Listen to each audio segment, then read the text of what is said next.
Chapter 8: The Battle of Travo. The morning sunlight falling across the valley flashed on the arms of Buonterzo's vanguard on the heights, even as Facino's rear guard went splashing to the ford, which at its deepest did not come above the bellies of the horses or the breasts of Bellarion's 100 Swiss, who, with arbalists above their heads, to keep the cords dry, with a lass across. From his eyrie, Buonterzo saw the main body of Facino's army straggling in disorder over the shallow hill beyond the water, and, persuaded that he had to deal with a rabble disorganized by fear, he gave the order to pursue. A squadron of horse came zigzagging down the hillside at speed, whilst a considerable body of infantry dropped more directly. The last stragglers of the fugitive army had vanished from view when that cavalry gained the ford and entered the water. But before the head of the column had reached midstream, there was a loud hum of arbalest cords, and 50 bolts came to empty nearly as many saddles. The column checked, and, whilst it hesitated, another 50 bolts from the enemy invisible in the woods that crowned the bluff dealt fresh destruction. There was a deal of confusion after that, a deal of raging and splashing, some seeking to turn and retreat, others behind, who had not been exposed to that murderous hail, clamoring to go on, so that by the time Bellarion's men had drawn their cords anew and set fresh bolts, the horsemen in the water had gone neither forward nor back. And now Bellarion let them have a full 100 in a single volley, and thereby threw them into such panic that there was an end to all hesitation. They turned about, those that were still able to do so, and, driving riderless horses before them and assisting wounded comrades to regain the shore, they floundered their way back. The effect of this upon Buonterzo was precisely that upon which Bellarion, in his almost uncanny knowledge of men, had counted. He was filled with fury, which he expressed to those about him, denouncing the action as insensate. From the eminence on which he sat his horse, he could see that over the shallow hills across the river the disorderly flight of Facino's troops continued, and, raging at the delay in the pursuit, Buonterzo rode down the hill with the remainder of his forces. Excited officers met him below to deafen him with facts which he had already perceived. The ford was held against him by a party of crossbowmen, rendering impossible the pursuit his potency had commanded. "I'll show you," Buonterzo savagely promised them, and he ordered 100 men into the village of Travo to bring thence every door and shutter the place contained. Close upon 3 hours were spent in that measure of preparation. But Buonterzo counted upon speedily making up for that lost time once the bluff were cleared of those pestilential crossbowmen. His preparations completed, Buonterzo launched the attack, sending a body of 300 foot to lead it, each man bearing above his head one of the cumbrous improvised shields, and trailing after him his pike, attached now to his belt. From the summit of the bluff, Bellarion looked down upon what appeared to be a solid roof of timber thrusting forward across the stream. A troop of horse was preparing to follow as soon as the pikemen should have cleared the way. Bellarion drew 2/3 of his men farther off along the river, thus, whilst lengthening the range, rendering aim less certain and less effective, at least enabled the arbalesters to shoot at the vulnerable flank of the advancing host. The attack was fully 2/3 of the way across the ford, which may have been some 200 yards in width, before Bellarion's men were in their new positions. He ordered a volley of 20 bolts, so as to judge the range, and although only half of these took effect, yet the demoralization created, in men who had been conceiving themselves invulnerably sheltered, was enough to arrest them. A second volley followed along the low line of exposed flank, and, being more effective than the first, flung the column into complete disorder. Dead men lay awash where they had fallen. Wounded men were plunging in the water, shouting to their comrades for help. What time their comrades cursed and raved, rousing the echoes of that normally peaceful valley, as they had been roused before when the horsemen found themselves in similar plight. Odd shutters and doors went floating down the stream, and the continuity of the improvised roof having been broken, those immediately behind the fallen found themselves exposed now in front as well as on the flank. A mounted officer spurred to the water, shouting a command repeatedly as he came, and menacing the disordered ranks with his sword. At last his order was understood, and the timber shields were swung from overhead to cover the flank that was being assailed.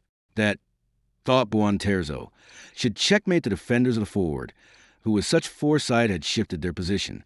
But scarcely was the maneuver executed when into them came a volley from the 30 men Bellarion had left at the head of the bluff in anticipation of just such a counter-movement.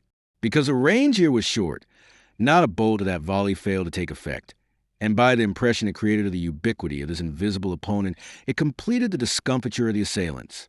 They turned, flung away their shields, and went scrambling back out of range as fast as they could breast the water. To speed them came another volley at their flanks, which claimed some victims, while several men in their panic got into deep water, and 2 or 3 were drowned. Livid with rage and chagrin, Buon Terzo watched this second repulse. He knew from his earlier observations and from the extent of the volleys that it was the work of a negligible contingent posted to cover Ficino's retreat, and his wrath was deepened by the reflection that, as a result of this delay, Ficino might, if not actually escape, at least compel him now to an arduous pursuit. No farther than that could Buon Terzo see, in the blindness of his rage, precisely as Bellarion had calculated, and because he could see no farther, he stood obstinately firm in his resolve to put a strong force across the river. The sun was mounting now towards noon, and already over 4 hours had been spent at that infernal ford. Yet realizing, despite his impatience, that speed is seldom gained by hastiness, Buon Terzo now deliberately considered the measures to be taken, and he sent men for a mile or more up and down streams to seek another passage. Another hour was lost in this exploration, which proved fruitless in the end. But meanwhile Buon Terzo held in readiness a force of 500 men-at-arms in full armor, commanded by an intrepid young knight named Varallo. "You will cross in spite of any losses," Buon Terzo instructed him. "I compute them to number less than 200 men, and if you are resolute you will win over without difficulty. Their bolts will not take effect save at short range, and by then you will be upon them. You are to give no quarter and make no prisoners. Put every man in that wood to the sword." An ineffective volley rained on breastplate and helmet at the outset, and, encouraged by this ineffectiveness, Varallo urged forward his men-at-arms. Thus he brought them steadily within a range whereat arbalest bolt could pierce their protecting steel plates. But Bellarion, whose error in prematurely loosing the first volley was the fruit of inexperience, took no chances thereafter. He ordered his men to aim at the horses. The result was a momentary check when a half-score stricken chargers reared and plunged and screamed in pain and terror, and flung off as many riders to drown helplessly in their armor, weighed down by it and unable to regain their feet. But Varallo, himself scatheless, urged them on with voice of brass, and brought them after that momentary pause of confusion to the far bank. Here another dozen horses were brought down, and 2 or 3 men directly slain by bolts before Varallo had marshaled them and led them charging up and round the shallow hill, where the ascent was easy to the wood that crowned the bluff.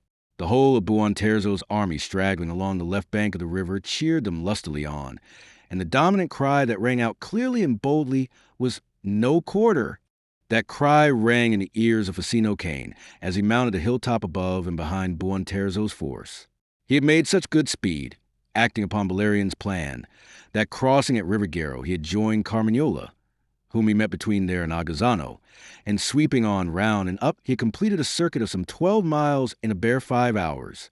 And here below him, at his mercy now, the strategic position of that day's dawn completely reversed, lay Buon Terzo's army, held in check there by the skill and gallantry of Bellarion and his 100 Swiss. But it was clear that he had arrived barely in time to command victory, and possible that he had arrived too late to save Bellarion. Instantly, he ordered Cadillac to cleave through and cross in forlorn attempt to rescue the party in the wood from the slaughter obviously intended. And down the hill like an avalanche went the French horse upon an enemy too stricken by surprise to take even such scant measures of defense as the ground afforded.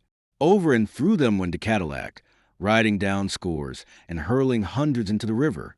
Through the ford his horses plunged and staggered at almost reckless speed, to turn Varallo's 500, who, emerging from the wood, found themselves cut off by a force of twice their strength. Back into the wood they plunged and through it, with the Cadillac following.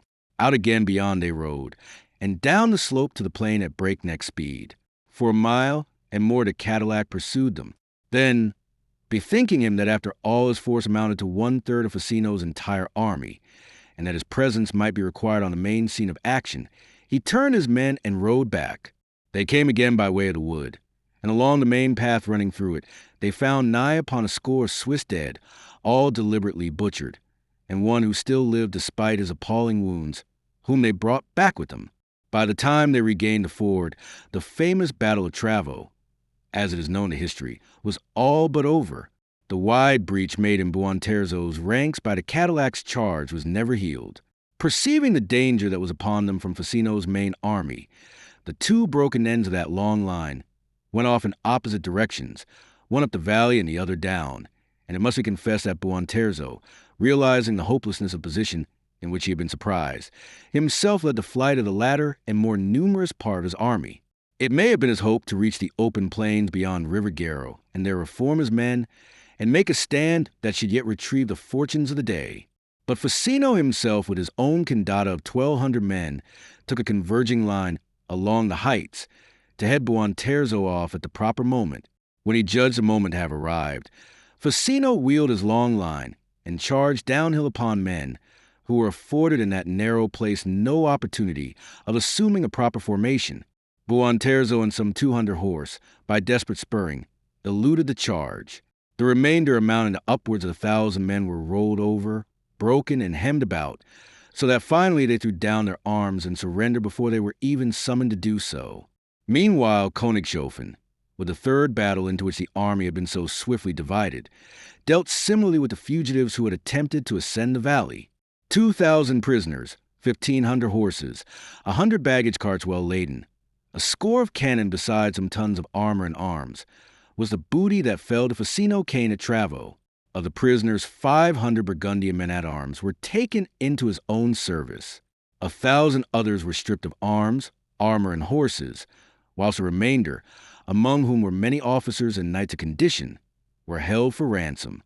The battle was over, but Facino had gone off in pursuit of Buonterzo, and Carmignola, assuming command, ordered the army to follow.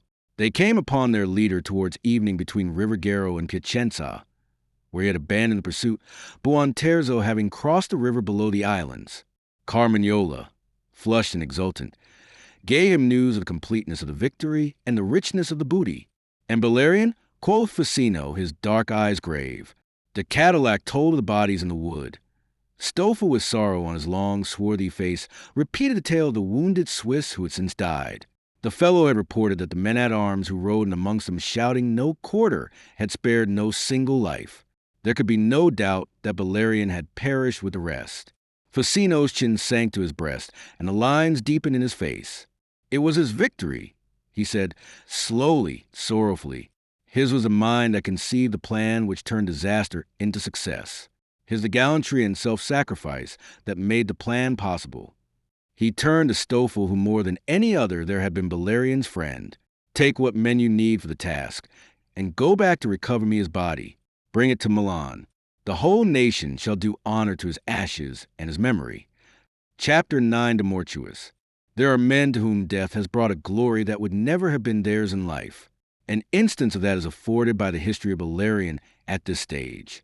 Honest, loyal, and incapable of jealousy or other kindred meanness, Facino must have given Bellarion a due measure of credit for the victory over Buonterzo if Bellarion had ridden back to Milan beside him, but that he would have given him, as he did, a credit so full as to make the achievement entirely Bellarion's, could hardly be expected of human nature or Facino's. A living man so extolled would completely have eclipsed the worth of Facino himself, besides which the man who in achieving lays down his life, we can afford to be more generous, because it is less costly than to the man who survives his achievement. Never, perhaps, in its entire history had the Ambrosian city been moved to such a delirium of joy as that in which it now hailed the return of the victorious Condottiero, who had put an end to the grim menace overhanging a people already distracted by internal feuds. News of the victory had preceded Facino, who reached Milan ahead of his army 2 days after Buonterzo's rout. It had uplifted the hearts of all, from the meanest scavenger to the Duke himself. And yet the first words John Maria addressed to Facino in the audience chamber of the Berletto, before the assembled court, were words of censure. You return with the work half done. You should have pursued Buonterzo to Parma and invested the city. This was your chance to restore it to the crown of Milan. My father would have demanded a stern account of you for this failure to garner the fruits of victory. Facino flushed to the temples. His jaw was thrust forward as he looked the Duke boldly and scathingly between the eyes. Your father, Lord Prince, would have been beside me on the battlefield to direct the operations that would preserve his crown. Had your highness followed his illustrious example, there would be no occasion now for a reproach that must recoil upon yourself. It would better become your highness to return thanks for a victory purchased at great sacrifice. The goggle eyes looked at him balefully until their glance faltered as usual under the dominance of the condotiero's will, the dominance which John Maria so bitterly resented. Ungracefully, the slender yet awkward body sprawled in the great gilded chair, red leg thrown over white one. It was Della Torre, tall and dark at his master's side, who came to the Duke's assistance. "You are a bold man, Lord Count, so to address your prince." "Bold, aye," growled the Duke, encouraged by that support. "Body of God, bold to recklessness. One of these days—" He broke off, the coarse lips curling in a sneer. "But you spoke of sacrifices." The cunning that lighted his brutishness fastened upon that. It boded, he hoped, a tale of losses that should dim the luster of this popular idol's achievement. Facino rendered his accounts, and it was then that he proclaimed Bellarion's part. He related how Bellarians would have devised a whole plan, which had reversed the positions on the Trebia, and he spoke sorrowfully of how Bellarion and his 100 Swiss had laid down their lives to make Facino's victory certain. "I commend his memory to your highness, and to the people of Milan." If the narrative did not deeply move John Maria, at least it moved the courtiers present, and more deeply still the people of Milan when it reached them later. The outcome was that after a Te Deum for the victory, the city put on mourning for the martyred hero to whom the victory was due, and Facino commanded a requiem to be sung in St. Ambrose for the Salvator Patri, whose name, unknown yesterday, was by now on every man's lips. His origin, rearing, and personal endowments were the sole subjects of discussion. The tale of the dogs was recalled by the few who had ever heard of it, and now widely diffused as an instance of miraculous powers which disposed men almost to canonize Bellarion. Meanwhile, however, Facino, returning exacerbated from that audience, was confronted by his lady, white-faced and distraught.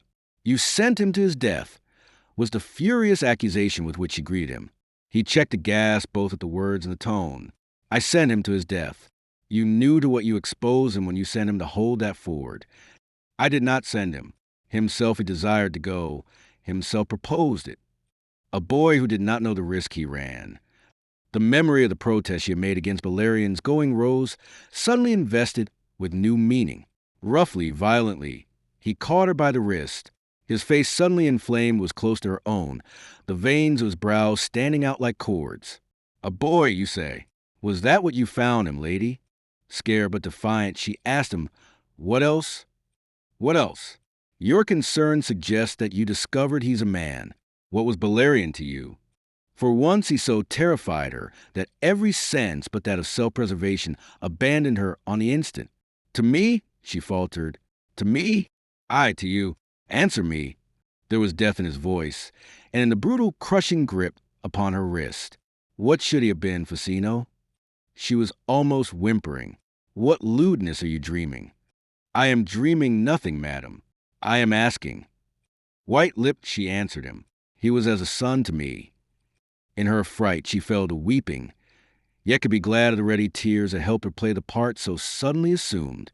"I have no child of my own, and so I took him to my empty mother's breast." The plaint, the veiled reproach, overlaid the preposterous falsehood. After all, if she was not old enough to be Bellarion's mother, at least she was his senior by 10 years. Facino loosed his grip and fell back, a little abashed and ashamed. "What else could you have supposed him to me?" She was complaining. Not, surely, that I had taken him for my lover?" "No," he lied lamely. "I was not suspecting that." "What then?" she insisted, playing out her part. He stood looking at her with feverish eyes. "I don't know," he cried out at last. "You distract me, Bice." And he stamped out. But suspicion was as a poison that had entered his veins. And it was a moody, silent Facino who sat beside his lady at the state supper given on the following night in the old Broletto Palace. It was a banquet of welcome to the regent of Montferrat, his nephew the Marquis John Giacomo, and his niece the Princess Valeria, whose visit was a result of certain recent machinations on the part of Gabriello Maria. Gabriello Maria had lately been exercised by the fundamental weakness of John Maria's position, and he feared lest the victor in the conflict between Facino and Buonterzo might, in either case, become a menace to the duchy. No less was he exercised by the ascendancy which was being obtained in Milan by the Guelphs under Della Torre, an ascendancy so great that already there were rumors of a possible marriage between the Duke and the daughter of Malatesta Rimini, who was regarded as a leader of the Guelphic party in Italy. Now Gabriello, if weak and amiable, was at least sincere in his desire to serve his brother as in his desire to make secure his own position as ducal governor. For himself and his brother, he could see nothing but ultimate disaster from too great a Guelphic ascendancy. Therefore, had he proposed an alliance between John Maria and his father's old ally and friend, the Ghibelline Prince of Montferrat. John Maria's jealous fear of Facino's popularity had favorably disposed him, and letters had been sent to Aliprandi, the Orator of Milan at Casale. Theodore, on his side, anxious to restore to Montferrat the cities of Vercelli and Alessandria, which had been wrested from it by the all-conquering John Galeazzo, and having also an eye upon the lordship of Genoa, once an appanage of the crown of Montferrat, had conceived that the restoration of the former should be a condition of the treaty of alliance, which might ultimately lead to the reconquest of the latter. Accordingly, he had made haste, in response, to come in person to Milan that he might settle the terms of the treaty with the Duke. With him, he had brought his niece and the nephew on whose behalf he ruled, who were included in Gabriello's invitation. Gabriello's aim in this last detail was to avert the threatened Malatesta marriage. A marriage between the Duke and the Princess of Montferrat might be made by Theodore an absolute condition of that same treaty, if his ambition for his niece were properly fired. At the banquet that night, Gabriello watched his brother, who sat with Theodore on his right and the Princess Valeria on his left, for signs from which he might calculate the chances of bringing the secret part of his scheme to a successful issue, and signs were not wanting to encourage him. It was mainly to the princess that John Maria addressed himself. His glance devoured the white beauty of her face with its crown of red gold hair. His pale goggle eyes leered into the depth of her own, which were so dark and inscrutable, and he discoursed a while, loud and almost incessantly, in an obvious desire to dazzle and to please. And perhaps because the lady remained unmoved, serenely calm, a little absent almost, and seldom condescending even to smile at his gross sallies, he was piqued into greater efforts for her entertainment, until at last he blundered upon a topic which obviously commanded her attention. It was the topic of the hour. There sits Facino Cane, Count of Biandrate, he informed her, that square-faced fellow yonder, beside the dark lady who is his countess, an overrated upstart, all puffed up with pride in an achievement not his own.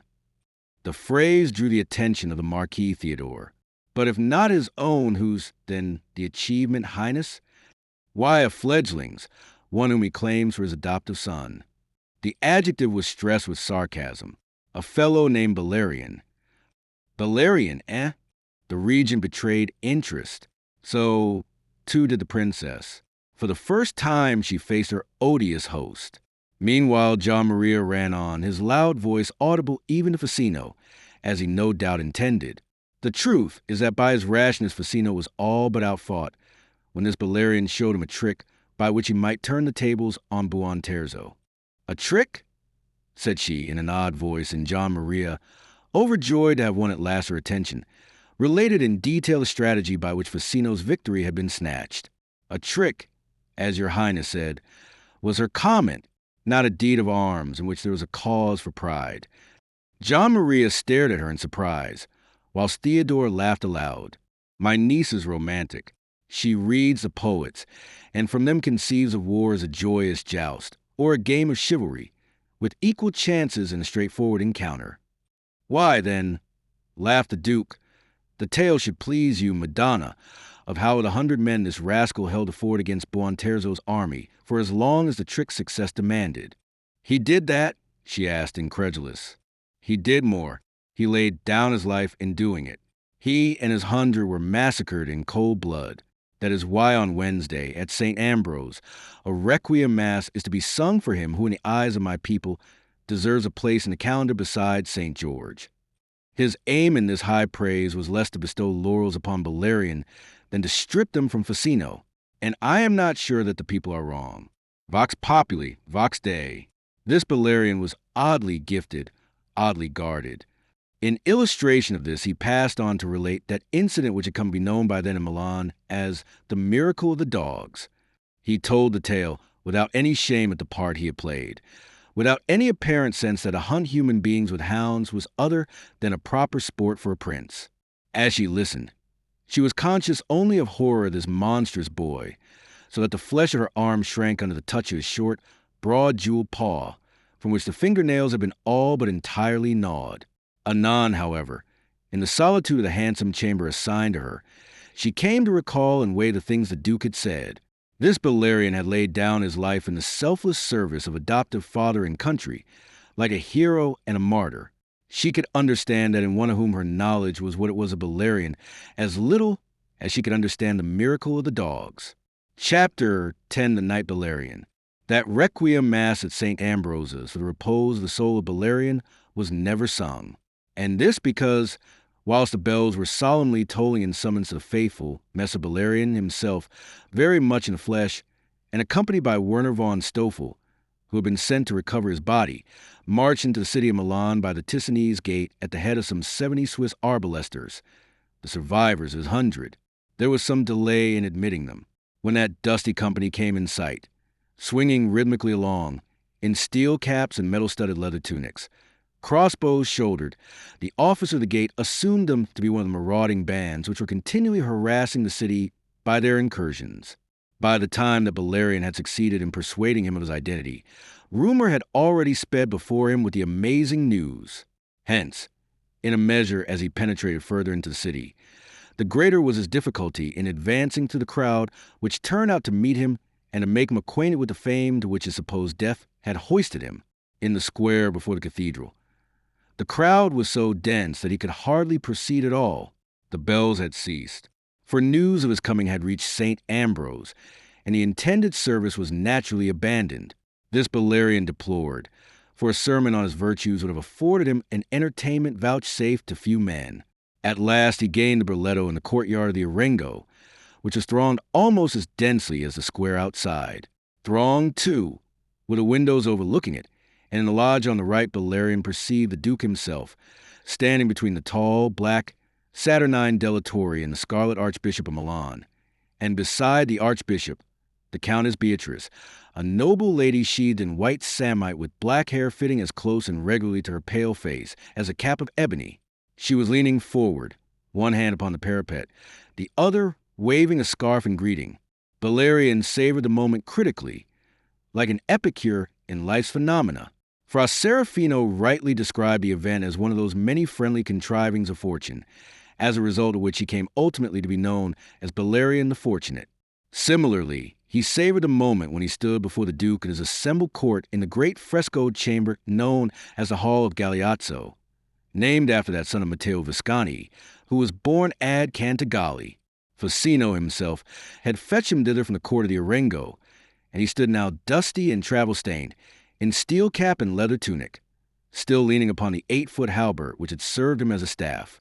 Calm and unabashed under the eyes of that glittering throng, he rendered his account of this fresh miracle, as it was deemed, to which he owed his preservation, and the account was as simple as that which had explained to Facino the miracle of the dogs. When Buonterzo's men-at-arms had forced the passage of the ford, Bellarion had been on the lower part of the bluff with some 2/3 of his band. He had climbed at once to the summit, so as to conduct the 30 men he had left there to the shelter on the southern slope. But he came too late. The vindictive soldiers of Buonterzo were already pursuing odd survivors through the trees to the cry of no quarter. To succor them being impossible, Bellarion conceived it his duty to save the men who were still with him. Midway down the wooded farther slope he had discovered, at a spot where the descent fell abruptly to a ledge, a cave whose entrance was overgrown and dissembled by a tangle of wild vine and jessamine. Thither he now led them at the double. The cave burrowed deeply into the limestone rock. We replaced, he related, the trailing plants which our entrance had disturbed, and retired into the depths of the cave to await events, just as the first of the horsemen topped the summit. From the edge of the wood they surveyed the plain below. Seeing it empty, they must have supposed that those they had caught and slain composed the entire company which had harassed them.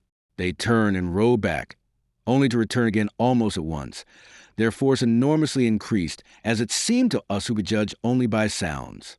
I realize now that in reality they were in flight before the French cavalry which had been sent across to rescue us. For an hour or more after their passage, we remained in our concealment. At last I sent forth a scout, who reported a great body of cavalry advancing from manure. This we still assumed to be Buonterzo's horse, brought back by news of Facino's real movements. For another 2 hours we remained in our cave, and then at last I climbed to the summit of the bluff, whence I could survey the farther bank of the Trebia. To my amazement, I found it empty, and then I became aware of men moving among the trees near at hand, and presently found myself face to face with Werner von Stoffel, who told me of the battle fought, and won whilst we had lain in hiding. He went on to tell them how they had crossed the river and pushed on to Travo in a famished state. They found the village half wrecked by the furious tide of war that had swept over it, yet some food they obtained, and towards evening they set out again so as to overtake Facino's army. But at San Giorgio, which they reached late at night, and where they were constrained to lie, they found that Facino had not gone that way, and that, therefore, they were upon the wrong road. Next morning, consequently, they decided to make their own way back to Milan. They crossed the Piacenza, only to find themselves detained by the Scotti for having marched into the town without permission. The Scotti knew of the battle fought, but not of its ultimate issue. Buonterzo was in flight, but he might rally. And so, for 2 days Bellarion and his little band were kept in Piacenza until it was definitely known there that Buonterzo's route was complete. Then, at last, his departure was permitted, since to have detained him longer must provoke the resentment of the victorious Facino. We have made haste on the march since, he concluded, and I rejoice to have arrived at least in time to prevent a requiem, which would have been rendered a mockery by my obstinate tenacity to life. Thus, on a note of laughter, he closed a narrative that was a model of lucid brevity and elegant Tuscan delivery. But there were two among the courtly crowd who did not laugh. One was Francesco Busone of Carmignola, Facino's handsome, swaggering lieutenant, who looked sourly upon this triumph of an upstart in whom he had already feared a rival. The other was the Princess Valeria, who, herself unseen in that concourse, discovered in this narrative only an impian confession of trickery from one whom she had known as a base trickster. Almost she suspected him of having deliberately contrived that men should believe him dead to the end, that by this sensational resurrection he should establish himself as the hero of the hour.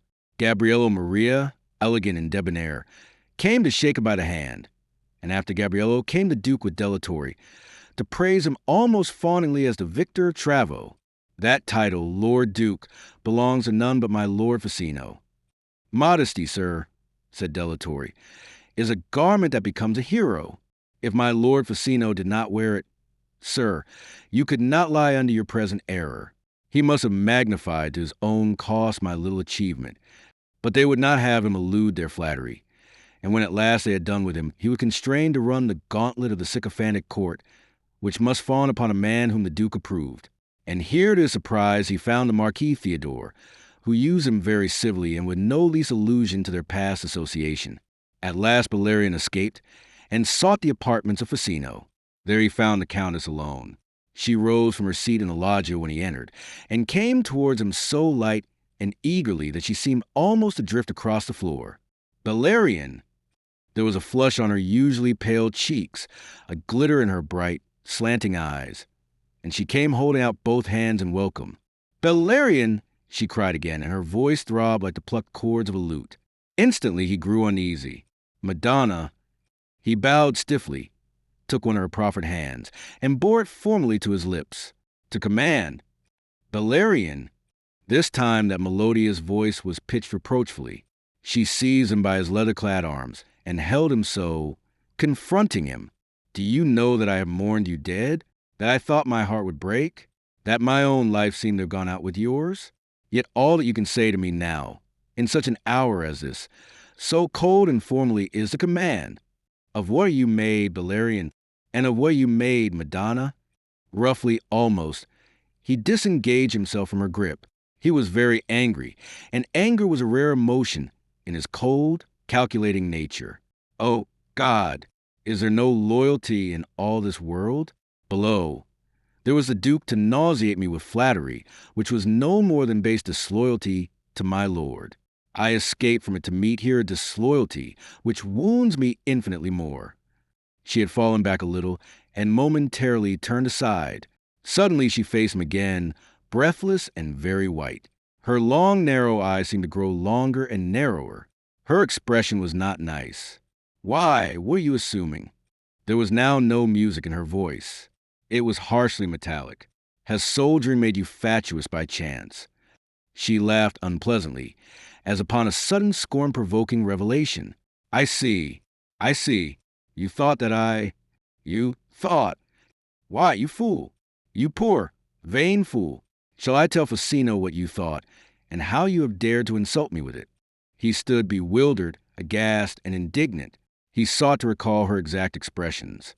"You use words, Madonna."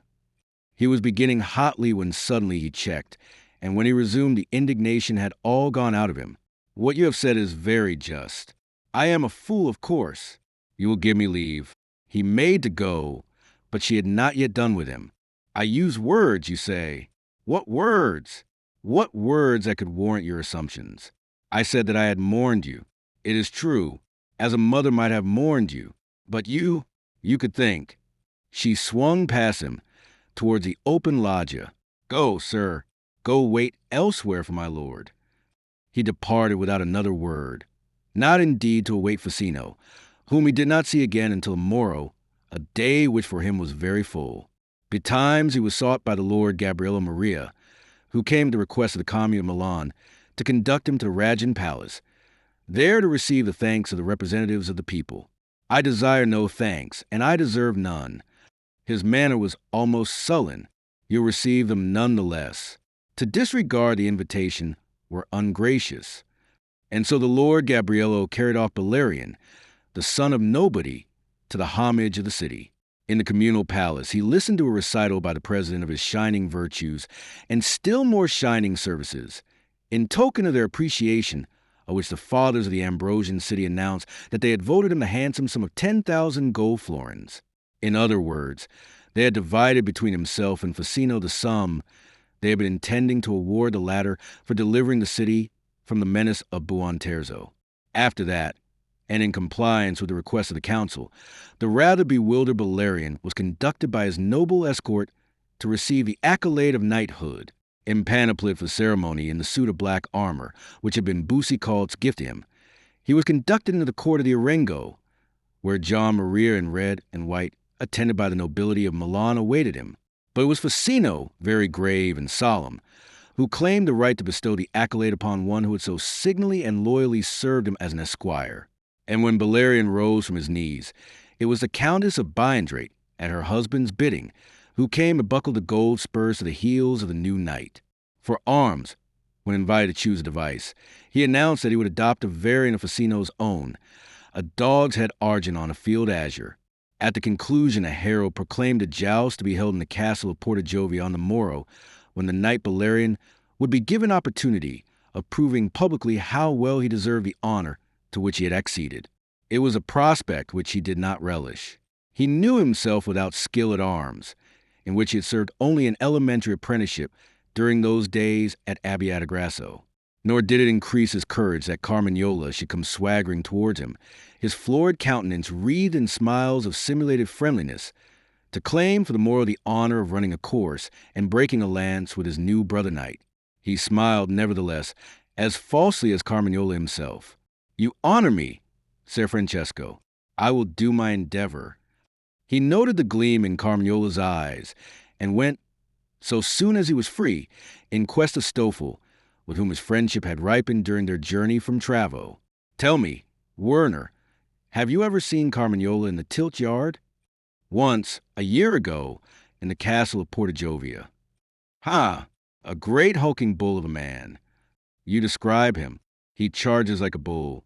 He bore off the prize that day against all comers.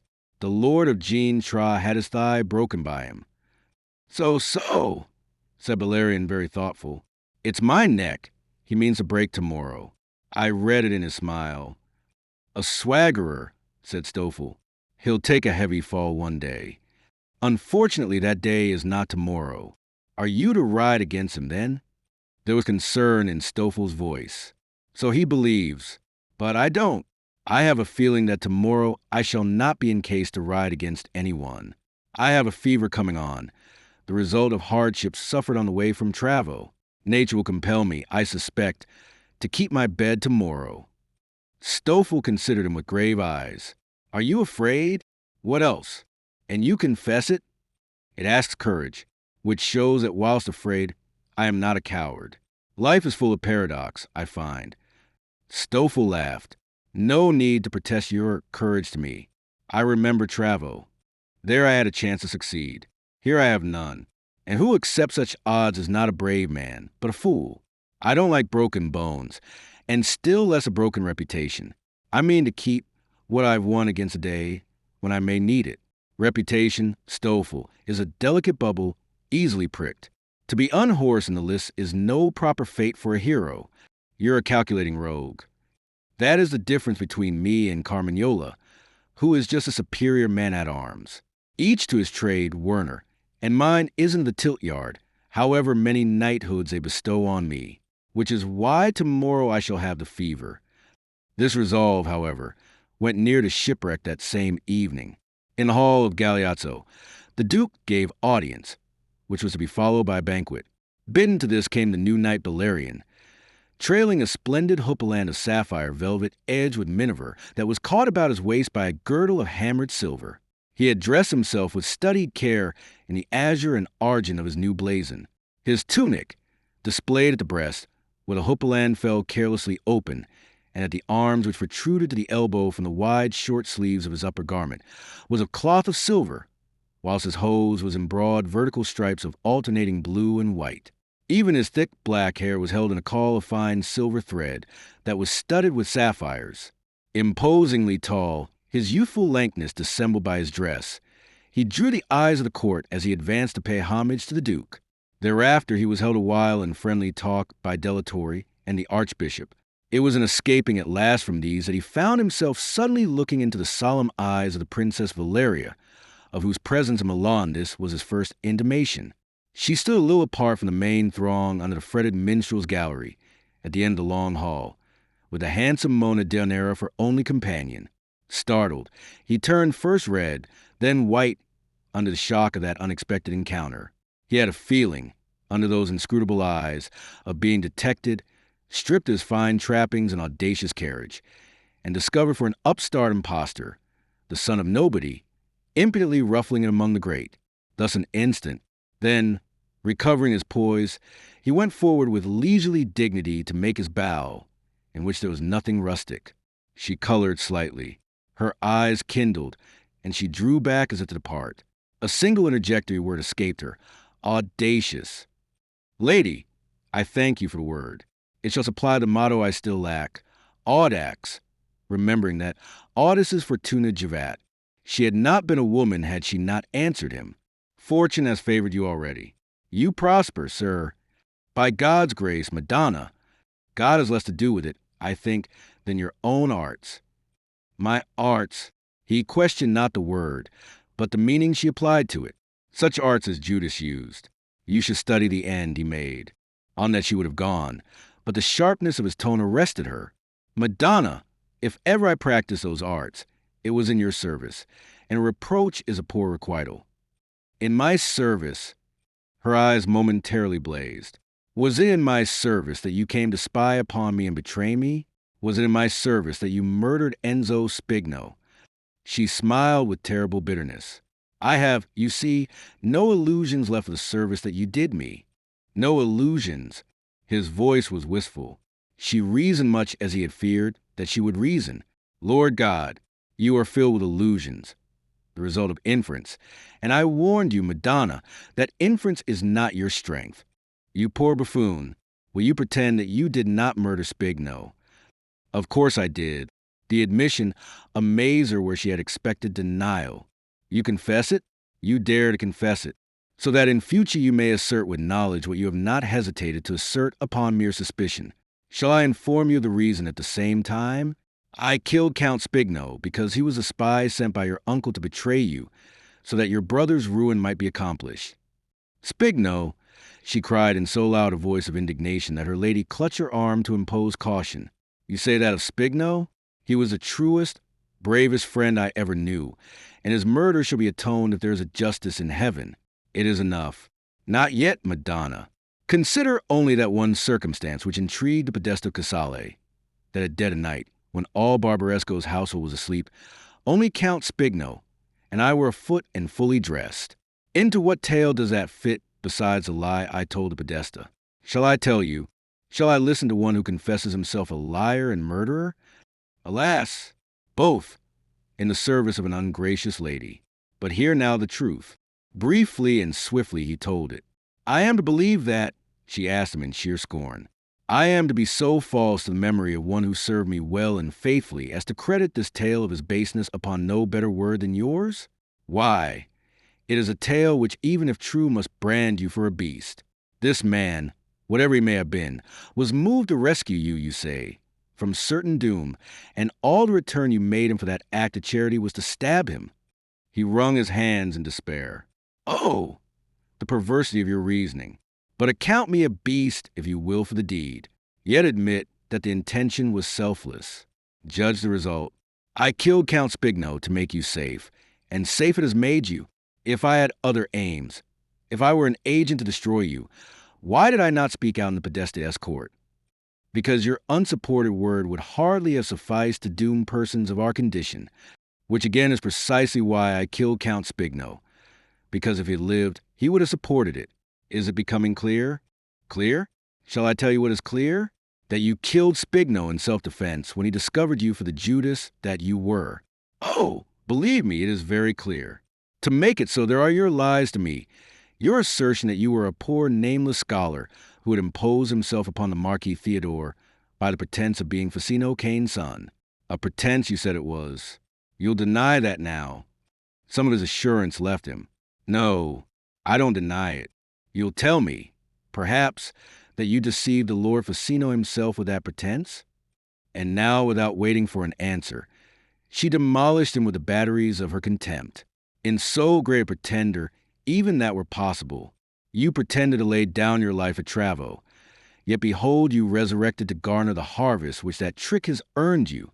Oh, shameful, he cried out, stirred to anger by a suspicion so ignoble.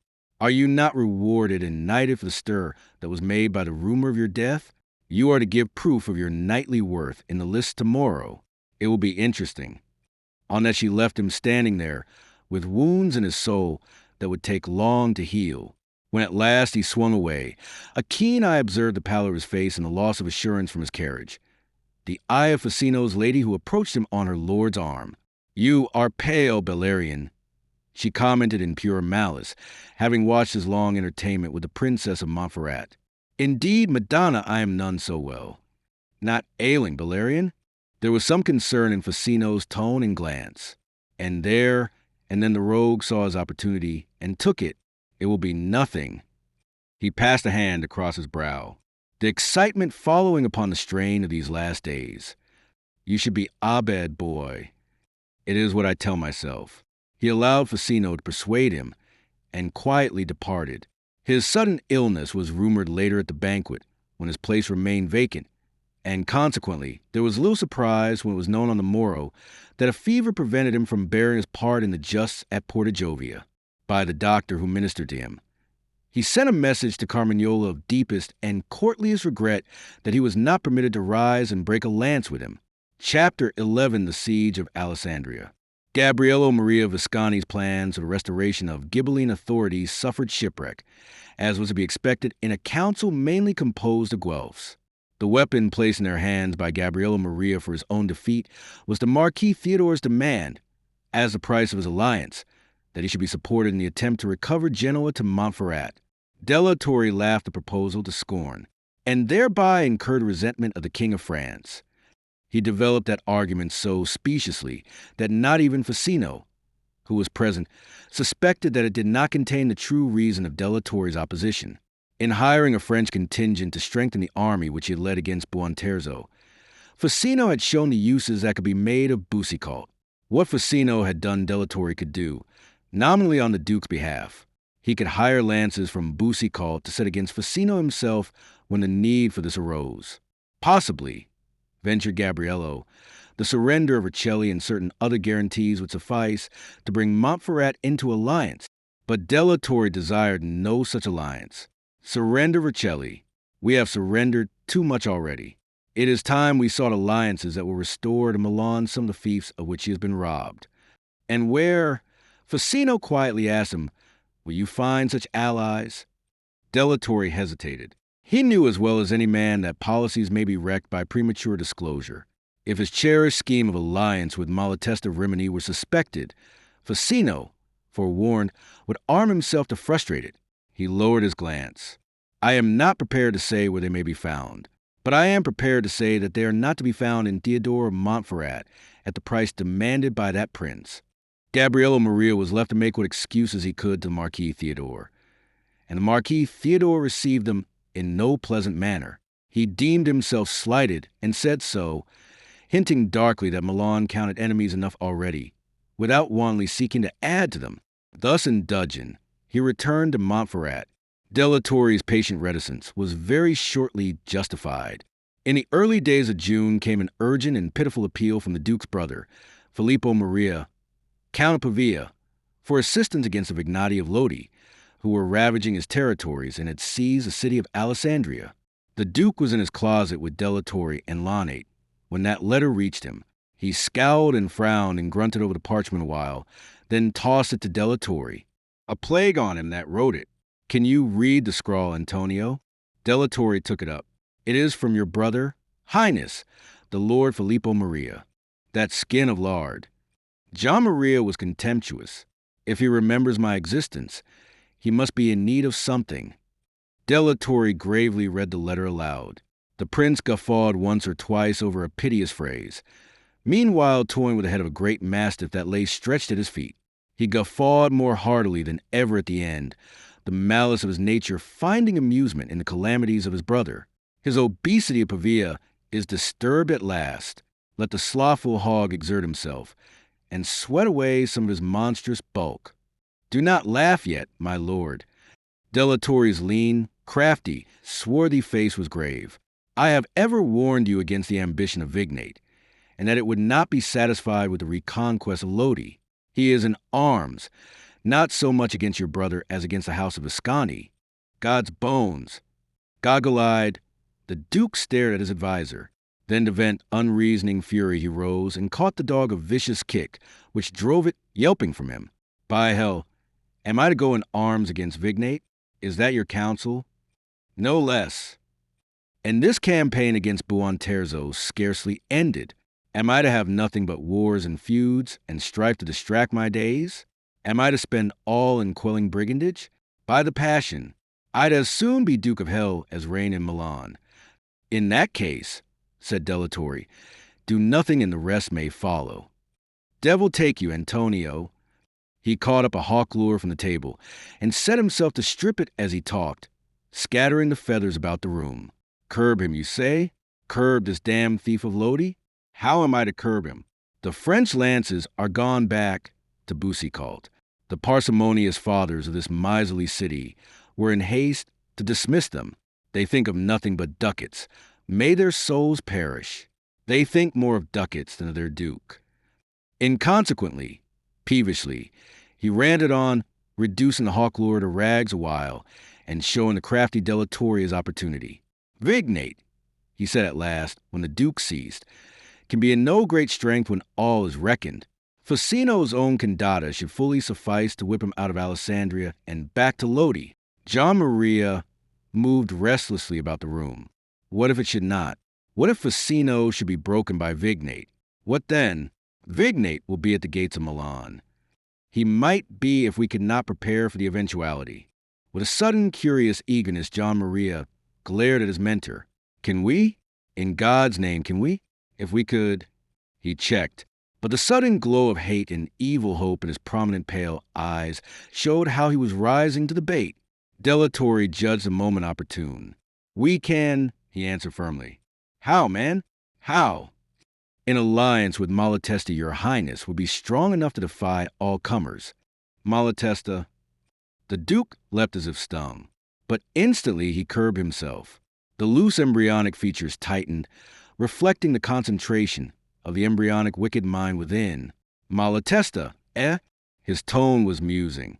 He let himself drop once more into his broad armchair and sat there cross-legged, pondering. Della Torre moved softly to his side and lowered his voice to an impressive note. Indeed, Your Highness should consider whether you will not in any event bring in Malatesta. So soon as Facino has departed on this errand, the handsome, profligate Lanate, lounging, a listener by the window, cleared up all ambiguity, and so make sure that this upstart does not return to trouble you again. John Maria's head sank a little between his shoulders. Here was his chance to rid himself for all time of the tyrannical tutelage of that condottiero, made strong by popular support. You speak as if sure that Malatesta will come. Della Torre put his cards on the table at last. I have his word that he will accept a proposal of alliance from your highness. You have his word. The ever-ready suspicions of a weak mind were stirring. I took his feeling against the hour when your potency might need a friend. And the price? Della Torre spread his hands. Malatesta has ambitions for his daughter, if she were Duchess of Milan. Is that a condition? The Duke's voice was sharp. A contingency only, Della Torre untruthfully assured him. Yet if realized the alliance would be consolidated, it would become a family affair. Give me air. Let me think. He rose, thrusting Della Torre away by a sweep of his thin arm, ungainly in his gaudy red and white, shuffling his feet as he went. He crossed to the window where Lanate made way for him. There he stood a moment looking out, whilst between Lanate and Della Torre a look of intelligence was flashed. Suddenly the boy swung round again, and his grotesque countenance was flushed. By God and his saints, what thought does it ask? He laughed, slobberingly, at the picture in his mind of Facino Cane ruined beyond redemption. Nor could he perceive, poor fool, that he would be but exchanging one yoke for another, probably heavier. Still laughing, he dismissed Della Torre and Lanate and sent for Facino. When the condottiero came, he was given Filippo Maria's letter, which he spelled out with difficulty, being little more of a scholar than the Duke. It is grave, he said when he had reached the end. You mean that Vignate is to be feared? Not so long as he is alone. But how long will he so continue? What if he should be joined by a store of Ascani and the other malcontents? Singly they matter nothing. United they become formidable, and this bold hostility of Vignate's may be the signal for a league. What then? Smash Vignate and drive him out of Alessandria before it becomes a rallying ground for your enemies. About it then, rasped the Duke, you have the means. With the Burgundians enlisted after Travo, my Condata stands at 2,300 men. If the civic militia is added, it is required for city's defense against the store and the other roving insurgents. Facino did not argue the matter. I'll do without it then. He set out next day at early morning, and by nightfall, the half of that march to Alessandria accomplished, he brought his army, wearied and exhausted by the June heat, to rest under the red walls of Pavia. To proceed straight against the very place which Vignate had seized and held was a direct course of action in conflict with ideas which Bellarion did not hesitate to lay before the war-experienced officers composing Facino's council. He prefaced their exposition by laying down the principle, a little didactically, that the surest way to defeat an opponent is to assault him at the weakest point. So much Facino and his officers would have conceded on the battleground itself. But Bellarion's principle involved a wider range, including the enemy's position before ever battle was joined, so as to ensure that the battleground itself should be the enemy's weakest point. The course he now urged entailed an adoption of the strategy employed by the Athenians against the Thebans in the Peloponnesian War, a strategy which Bellarion so much admired and was so often to apply. In its application now, instead of attacking Alessandria behind whose walls the enemy lay in strength, he would have invaded Vignate's own temporarily unguarded tyranny of Lodi. Facino laughed a little at his self-sufficiency, and emboldened by that, Carmignola took it upon himself to put the fledgling down. It is in your nature, I think, to avoid the direct attack. He sneered as he spoke, having in mind the just of Milan and the manner in which Bellarion had cheated him of the satisfaction upon which he counted. You forget, sir, that your knighthood places you under certain obligations. But not, I hope, said Bellarion innocently, under the obligation of being a fool. Do you call me that? Carmignola's sudden suavity was in itself a provocation. You boast yourself the champion of the direct attack. It is the method of the bull. But I have never heard it argued from this that the bull is intelligent even among animals. So that now you compare me with a bull? Carmignola flushed a little, conscious that Königshofen and Stoffel were smiling. Quiet, growled Facino. We are not here to squabble among ourselves. Your assumptions, Bellarion, sometimes become presumptions. So you thought on the Trebia. Facino brought his great fist down upon the table. In God's name, will you be pert? You interrupt me. Battering ram tactics are not in my mind. I choose a different method. But I attack Alessandria nonetheless, because Vignate and his men are there. Discreetly Bellarion said no more, suppressing the argument that by reducing unguarded Lodi and restoring to the crown of Milan from which it had been ravished, a moral effect might be produced of far-reaching effect upon the fortunes of the duchy. After a conference with Filippo Maria in his great castle Pavia, Facino resumed his march. His army now increased by 600 Italian mercenaries under a soldier of fortune named Giasone Trotta, whom Filippo Maria had hired. He took with him a considerable train of siege artillery, of mangonels, rimbolts, and cannon, to which the Count of Pavia had materially added. Nevertheless, he did not approach Alessandria within striking distance of such weapons. He knew the strength to withstand assault of that fortress city, built some 300 years before on the confines of Pavese and Montferrat, to be a Guelphic stronghold in the struggle between church and empire. Derisively, then the Ghibellines had dubbed it a fortress of straw. But astride of the river Tenero, above its junction with the Bormida, this Alessandria straw had successfully defied them. Facino proposed to employ the very strength of her strategic position for the undoing of her present garrison if it showed fight, and meanwhile he would hem the place about, so as to reduce it by starvation. Crossing the somewhere in the neighborhood of Bassignana, he marched up the left bank of the Tenero to Pavone, a village in the plain by the river, just within 3 miles of Alessandria. There he took up his quarters, and thence on a radius of some 3 miles, he drew a cordon throughout that low-lying, insalubrious land, intersected with watercourses, where only rice fields flourished.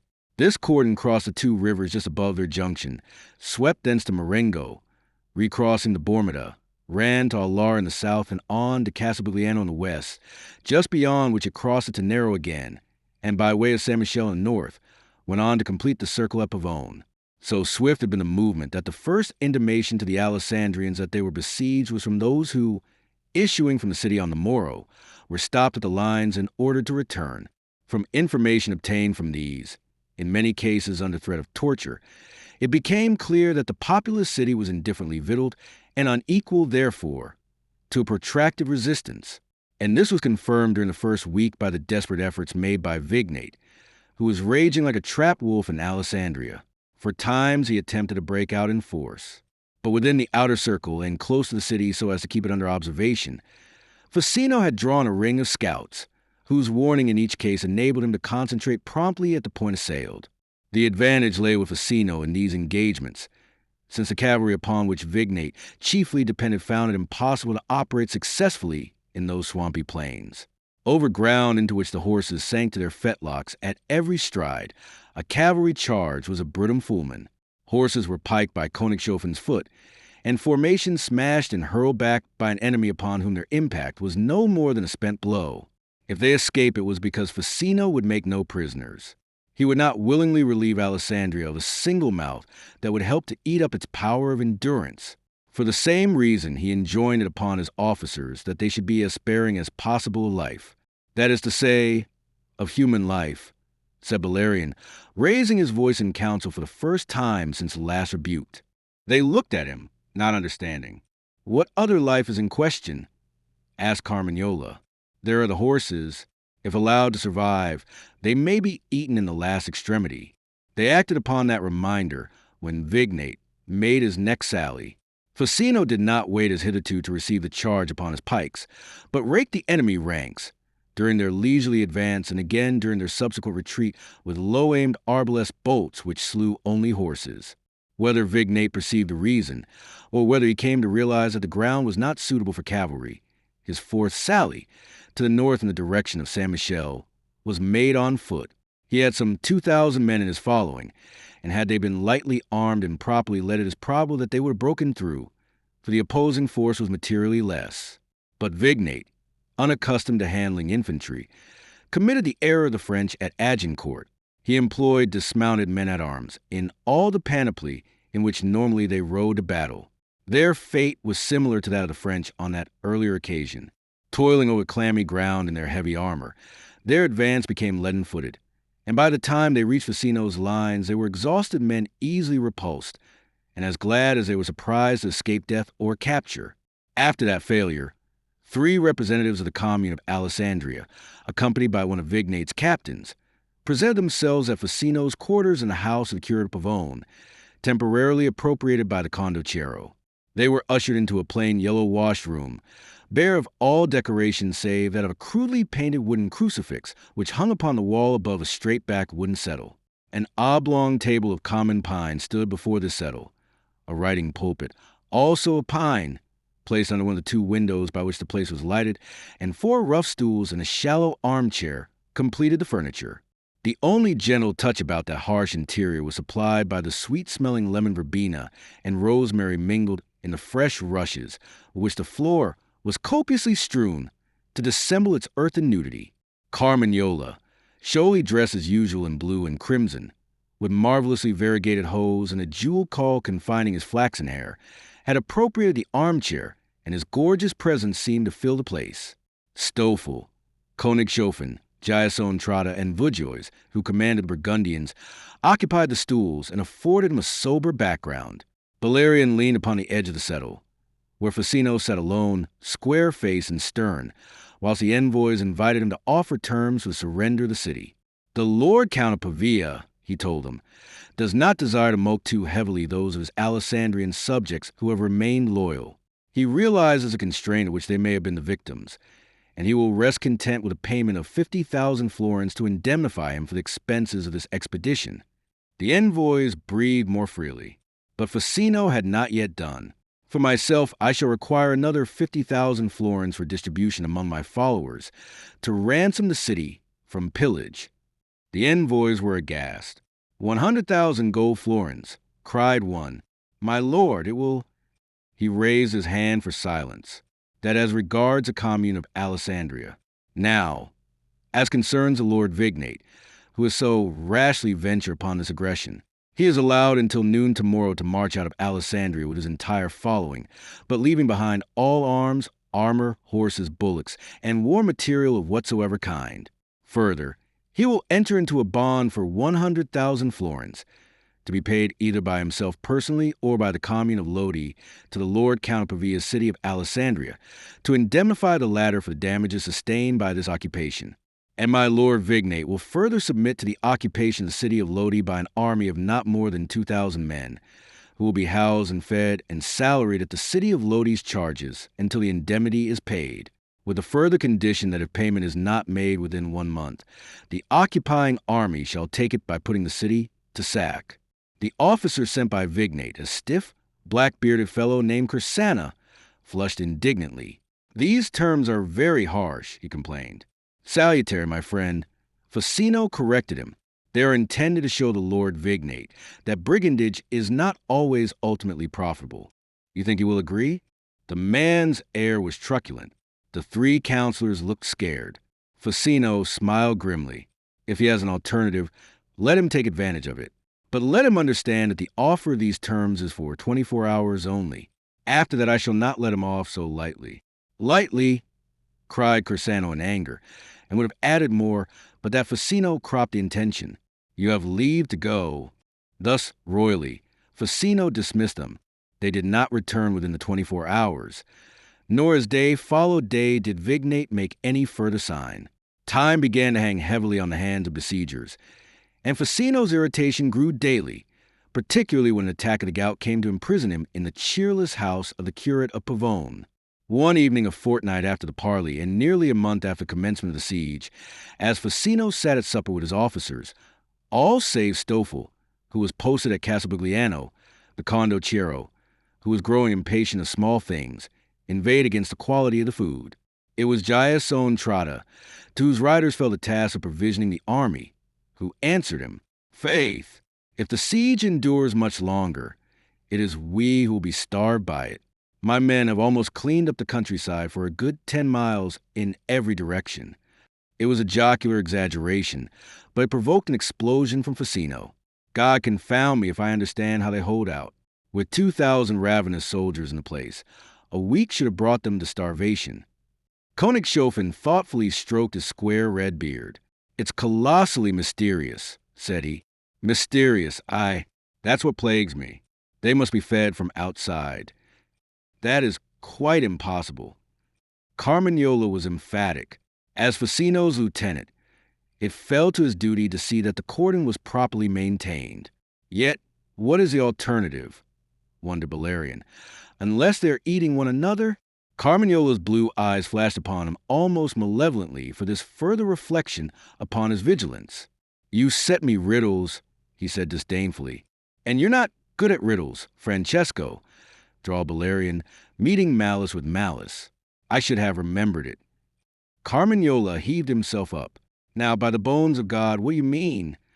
The ears of the ill-humored Facino had caught a distant sound. "Quiet, you bellowing calf," he snapped. Listen. Who comes at that breakneck speed?" It was a hot, breathless night of July, and the window stood wide to invite a cooling draught. As the four men, so bidden, grew attentive, they caught from the distance the beat of galloping hooves. "It's not from Alessandria," said Königshofen. No, grunted Facino, and thereafter they listened in silence. There was no reason for it save such color as men's imaginings will give a sound breaking the deathly stillness of a hot, dark night. Yet each conceived and perhaps intercommunicated a feeling that these hooves approaching so rapidly were harbingers of portents. Carmagnola went to the door as two riders clattered down the village street, and, seeing the tall figure silhouetted against the light from within, they slackened pace. "The Lord Facino Canebiandrate? Where is he quartered?" "Here," roared Carmagnola, and at the single word the horses were pulled up with a rasping of hooves that struck fire from the ground. Chapter 12 of Ascani Faith. If Facino Cane's eyes grew wide in astonishment to see his countess ushered into that mean chamber by Carmagnola, wider still did they grow to behold a man who accompanied her, and to consider their inexplicable conjunction. For this man was Giovanni Pustula of Venegono, cousin to that Pustula who had been castellan of Monza, and who by John Maria's orders had procured the assassination of John Maria's mother. The rest is a matter of history upon which I have already touched. In a vain attempt to mask his own matricide, to make the crime appear as the work of another, John Maria had seized the unfortunate castellan, who had served his evil too faithfully, and charged him with the crime caused him barbarously and without trial to be done to death. Thereafter, because he perceived that this did not suffice to turn the public mind from the conviction of his own horrible guilt, John Maria had vowed the extermination of the Pustula family, as a blood offering to the manes of his murdered mother. It was a Pustula whom he had hunted with his dogs into the arms of Bellarion in the meadows of Abbiatigrasso, and that was the fifth innocent member of the family whom he had done to death in satisfaction of his abominable vow. This Pustula of Venegono, who now led the Countess Beatrice into her husband's presence, was a slight but vigorous and moderately tall man of not more than 30. Despite the gray that so abundantly mingled with his thick black hair, his shaven countenance was proud and resolute, with a high-bridged nose flanked perhaps too closely by dark eyes that glowed and flashed as in reflection of his superabundant energy of body and of spirit. Between himself and Facino there was esteem, but no other link to account for his sudden appearance as an escort to the Lady Beatrice.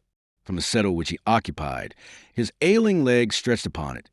The amazed Facino greeted them by a rough soldier's oath on a note of interrogation. The Countess, white and lovely, swept towards him. "You are ailing, Facino," concern charged her murmuring voice as she stooped to receive his kiss. His countenance brightened, but his tone was almost testy. To discuss his ailments now was but to delay the explanation that he craved. "That I ail is no matter. That you should be here. What brings you, Bice and Venegono there?" We take you by surprise," she answered him. "Yet heaven knows there would be no need for that if ever you had heeded me. If ever you had used your eyes and your wits as I bade you. Will you tell me what brings you, and leave the rest?" She hesitated a moment, then swung imperially to her traveling companion. Tell him, Messer de Venegono. Venegono responded instantly. He spoke rapidly, using gestures freely, his face an ever-shifting mirror of his feelings, so that once you knew him for a brisk-minded, impulsive man. We are here to speak of what is happening in Milan. Do you know nothing of it, my lord? In Milan, dispatches reach me weekly from His Highness. They report nothing that is not reassuring. The Countess laughed softly, bitterly. Venegono plunged on.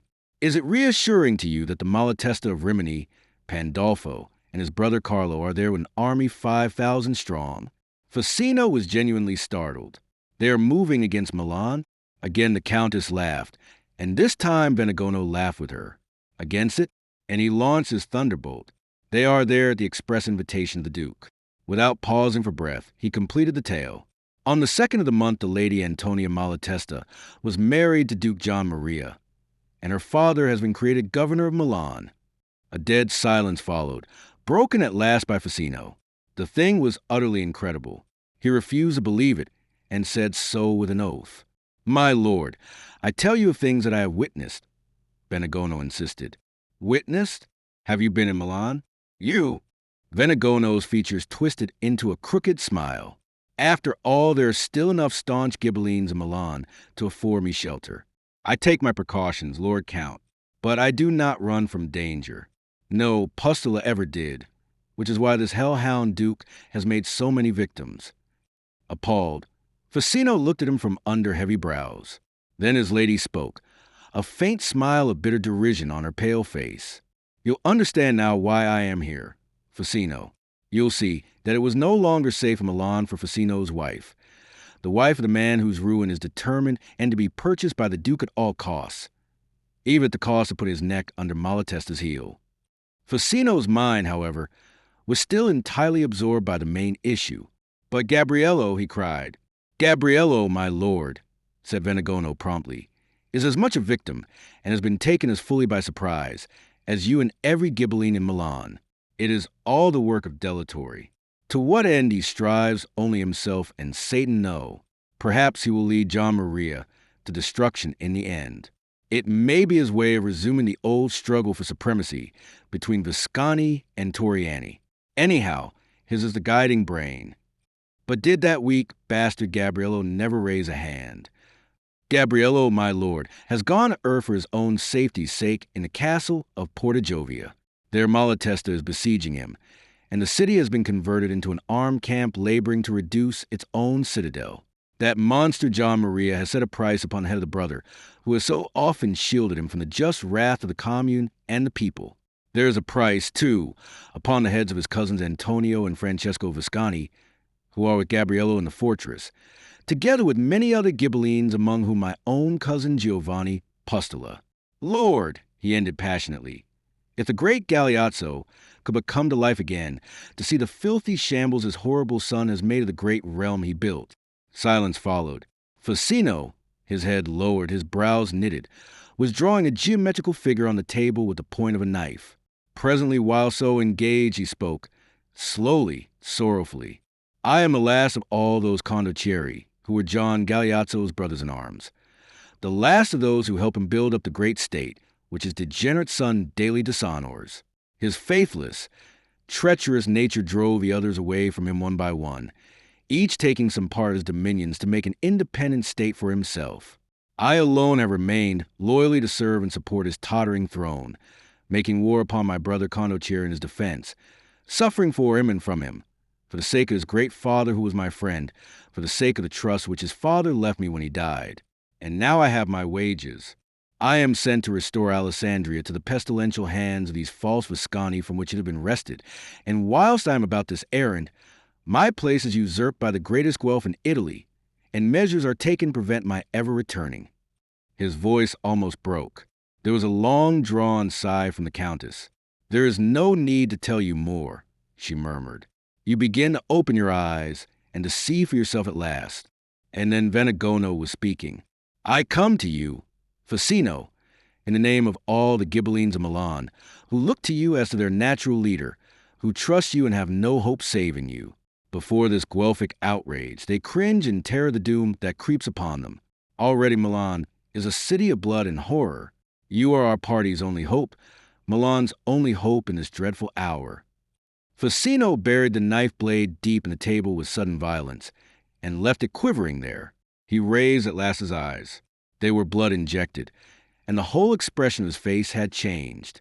The good nature which had habitually wore the stamp had been entirely effaced. "Let God but heal this leg of mine," he said, "and from my hands of Ascani shall eat the fruits of treachery until they choke them." He stretched out his hand as he spoke toward the crucifix that hung upon the wall, making of his threat a solemn vow. Bellarion, looking beyond him at the Countess, read in the covert exultation of her face her assumption that her greed for empire was at last promised gratification, and her insensibility that it should be purchased on terms that broke her husband's heart. Chapter 13 The Victuallers. In the torrid heat of the following noontide, Bellarion rode alone to visit Stoffel at Casabugliano. He did not go round by the lines, but straight across country, which brought him past the inner post of surveillance and as close under the red walls of Alessandria as it was safe to go. The besieged city seemed to sleep in the breathless heat of the low-lying lands upon which it had been reared. Saving an occasional flash of steel from the weapon or breastplate of some sentinel on the battlements, there was no sign of a life which starvation must by now have reduced to the lowest ebb. As Bellarion rode, he meditated upon the odd course of unpremeditated turbulence which he had run since leaving the seclusion of Sigliano a year ago. He had traveled far indeed from his original intention, and he marveled now at the ease with which he had adapted himself to each new set of circumstances he met, applying in worldly practice all that he had learned in theory by his omnivorous studies. From a mental vigor developed by those studies, he drew an increasing consciousness of superiority over those with whom fate associated him, a state of mind which did not bring him to respect his fellow man. Greed seemed to Bellarion, that morning, the dominant impulse of worldly life. He saw it in all the stark, selfish evil of it wherever he turned his retrospective glance. Most cruelly, perhaps, had he seen it last night in the Countess Beatrice, who dignified it, as was common, by the name of ambition. She would be well served, he thought, if that ambition were gratified in such a way that she should curse its fruit with every hour of life that might be hers thereafter. Thus might she yet save her silly, empty soul. He was drawn abruptly from the metaphysical to the physical by two intrusions upon his consciousness.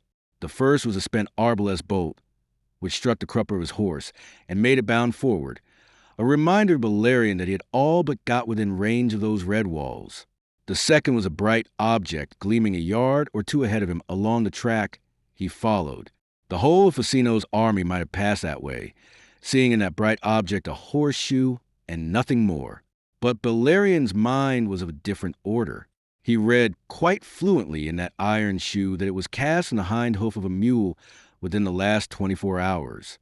2 nights ago, a thunderstorm had rolled down from the Montferrine hills, which were now hazily visible in the distance on his right. Had the shoe been cast before that, rust must have dimmed its polished brightness. Yet, as closer examination confirmed, no single particle of rust had formed upon it. Bellarion asked himself a question. Since no strangers were allowed to come or go within the lines, what man of Facino's had during the last 2 days ridden to a point so barely out of range of an arbalest bolt from the city? And why had he ridden a mule? He had dismounted, and he now picked up the shoe to make a further discovery. A thick leather case pad attached to the underside of it. He did not mount again, but leading his horse, he proceeded slowly on foot along the track that led to Casabugliano. It was an hour later when the outposts challenged him on the edge of the village. He found Stoffel sitting down to dinner when he reached the house where the Swiss was quartered. "You keep an indifferent watch somewhere between here and Alara," was Bellarion's greeting. "You often bewilder me," Stoffel complained. "Here's to enlighten you, then." Bellarion slapped down the shoe on the table, adding precise information as to where he had found it and his reason for supposing it so recently cast. And that's not all. For half a mile along that track there was a white trail in the grass, which investigation proved to be wheaten flour, dribbled from some sack that went that way perhaps last night. Stoffel was aghast. He had not sufficient men, he confessed, to guard every yard of the line. And after all, the nights could be very dark when there was no moon. "I'll answer for it that you shall have more men tonight," Bellarion promised him, and, without waiting to dine, rode back in haste to Pavone. He came there upon a council of war debating an assault upon Alessandria now that starvation must have enfeebled the besieged. In his present impatience, Facino could not even wait until his leg, which was beginning to mend, should be well again. Therefore he was delegating command to Carmignola, and considering with him, as well as with Königshofen and Giasone Trotta, the measures to be taken. Mona Beatrice was at her siesta above stairs in the house's best room. Bellarion's news brought them vexation and dismay. Soon, however, Carmignola was grandiosely waving these aside. It matters little now that we have decided upon assault. It matters everything, I think, said Bellarion, and so drew upon himself the haughty glare of Facino's magnificent lieutenant. Always, it seemed, must those two be at odds. Your decision rests upon the assumption that the garrison is weakened by starvation. My discovery alters that. Facino was nodding slowly, gloomily, when Carmignola, a reckless gambler in military matters, ready now to stake all upon the chance of distinction which his leader's illness afforded him, broke in assertively. We'll take the risk of that. You are now in haste, my lord, to finish here, and there is danger for you in delay. More danger surely in precipitancy, said Bellarion, and so put Carmignola in a rage. God rid me of your presumption, he cried. At every turn you intrude your green opinions upon seasoned men of war. He was right at Travo, came the guttural tones of Königshofen, and he may be right again. And in any case, added Trotta, who knew the fortifications of Alessandria better than any of them, if there is any doubt about the state of the garrison, it would be madness to attack the place. We might pay a heavy price to resolve that doubt. Yet how else are we to resolve it? Carmignola demanded, seeing in delays the loss of his own opportunity. That, said Bellarion quietly, is what you should be considering. Considering, Carmignola would have added more, but Facino's suddenly raised hand arrested him. Considering, yes, said the condottiero. The situation is changed by what Bellarion tells us, and it is for us to study it anew. Reluctant though he might be to put this further curb upon his impatience, yet he recognized the necessity. Not so, however, his lieutenant, but Bellarion may be mistaken. This evidence, after all, was hardly necessary, Bellarion interrupted. If Vignate had really been in the straits we have supposed, he must have continued, and ever more desperately, his attempts to fight his way out. Having found means to obtain supplies from without, he has remained inactive because he wishes you to believe him starving so that you may attack him when he has damaged and weakened you by hurling back your assault. Then he will come out in force to complete your discomfiture. You have it all clear, sneered Carmignola, and you see it all in the cast shoe of a mule and a few grains of wheat. He swung about the others, flinging wide his arms. Listen to him. Learn our trade. Sirs, go to school to Master Bellarion. Indeed, you might do worse, cut in Facino, and so struck him into gaping, angry amazement. Bellarion reasoned soundly enough to put your wits to shame. When I listen to him, God help me, I begin to ask myself if the gout is in my leg or my brains. Continue, boy. What else have you to say? Nothing more until we capture one of these victualling parties. That may be possible tonight, if you double or even treble Stoffel's force. Possible it may be, said Facino, but how exactly do you propose that it be done? Bellarion took a stick of charcoal, and on the pine board drew lines to elucidate his plan. Here the track runs. From this the party cannot stray by more than a quarter mile on either side. For here the river and there another watercourse, thickly fringed with young poplars, will prevent it.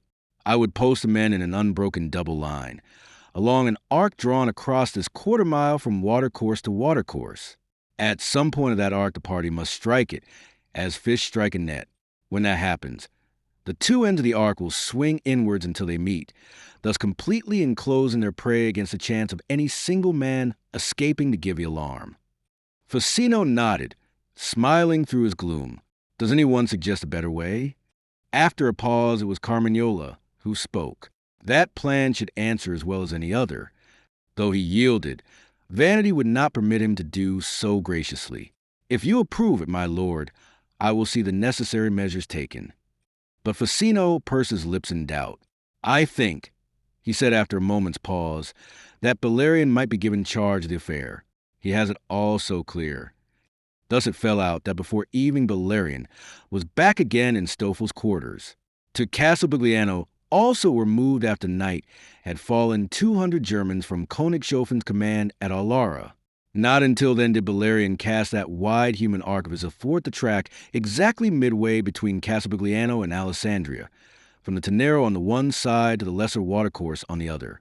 Himself, he took up a station in the arc's middle on the track itself. Stoffel was given charge of the right wing, and another Swiss named Wenzel placed in command of the left.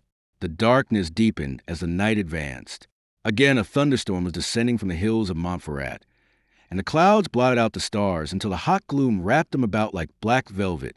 Even so, however, Bellarion's order was that the men should lie prone, lest their silhouettes should be seen against the sky.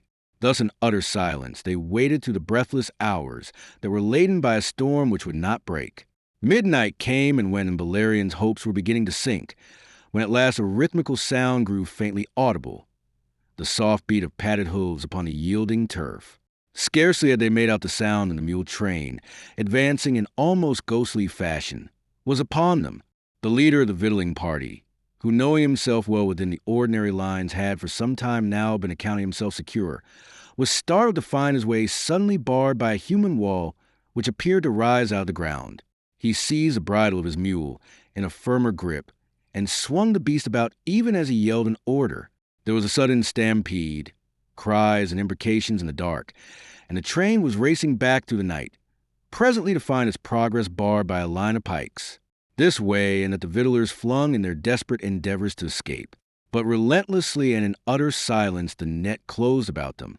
Narrower and ever denser grew the circle that enclosed them, until they were hemmed about in no more space than would comfortably contain them. Then at last lights gleamed. A dozen lanterns were uncovered that Bellarion might take stock of his capture. The train consisted of a score of mules with bulging panniers, and half a dozen men captained by a tall, loose-limbed fellow with a bearded, pock-marked face. Sullenly they stood in the lantern light, realizing futility of struggling, and already in fancy, feeling the rope about their gullets. Bellarion asked no questions.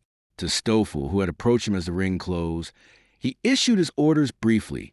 They were surprising, but Stoffel never placed obedience in doubt.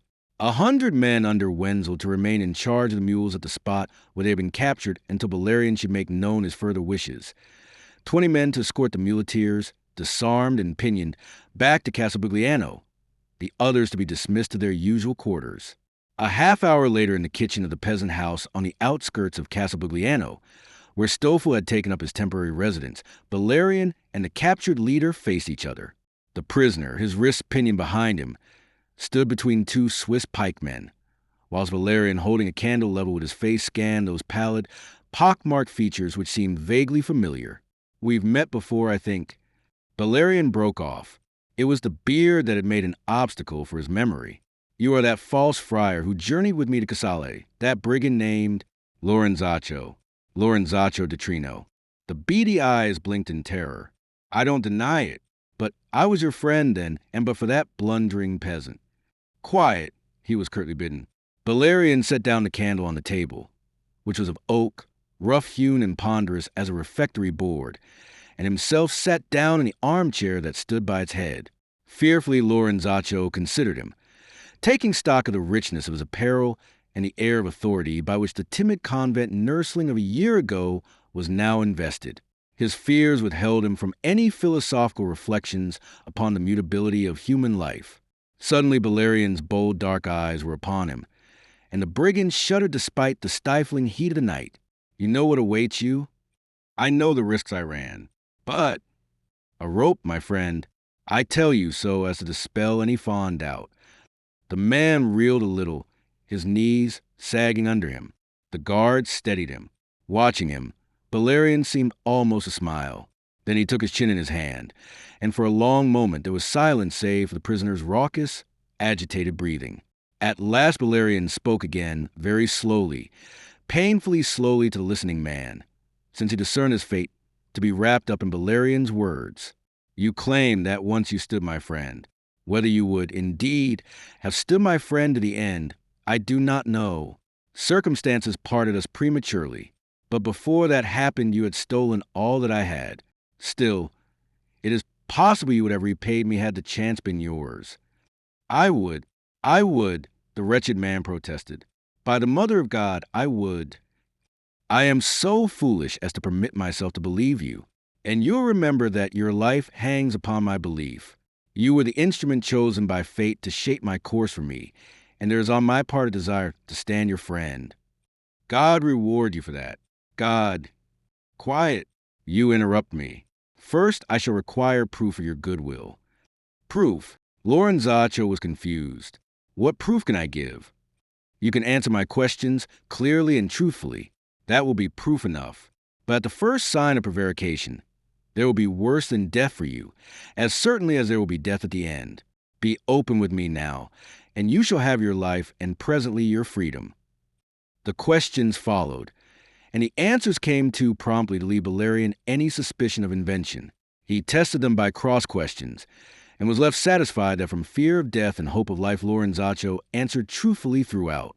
For a half hour, perhaps, the examination continued, and left Bellarion in possession of all the information that he needed. Lorenzaccio was in the pay of Girolamo Vignate, Cardinal of Desena, a brother of the besieged tyrant, who, operating from Cantalupo, was sending these mule trains of victuals into Alessandria on every night when the absence of moonlight made it possible.